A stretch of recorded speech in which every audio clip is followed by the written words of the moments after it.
విచిత్రమైనటువంటి పరిస్థితులు సృష్టిస్తున్నాడు ట్రంప్. ఇప్పుడు సొంత మిత్ర దేశాలకే ఎత్తుపెట్టేస్తున్నాడు. ఏంటయ్యా అంటే నాటో దేశాలైనా, యూరప్ దేశాలైనా అంట ఆ ఆయిల్ వచ్చి అమెరికా దగ్గర కొనుక్కోవాలట. ఈయన $117, $120, 125కి ఇచ్చినా సరే.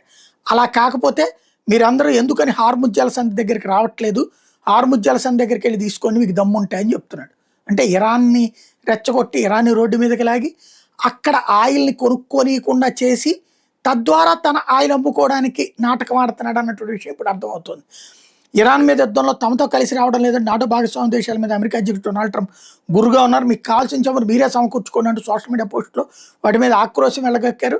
మీకోసం మీరు ఎలా పోరాడాలో నేర్చుకోండి, అమెరికా మీకు ఏమాత్రం సాయం చేయబోదు, మీరు మాకు సాయానికి రాలేదు కదా, చమురు కావాలంటే మీకు రెండే మార్గాలు ఉన్నాయి, మా దగ్గర పుష్కరంగా ఉన్న నిల్వల నుంచి కొనుక్కోవడం, లేదంటే సాహసం చేసి హార్ముజ్ వద్ద ఇరుక్కున్న మీ చమురు నౌకలు విడిపించుకోవడం అంటూ బ్రిటన్, ఫ్రాన్స్ తదితర దేశాలకు సలహా ఇచ్చాడు.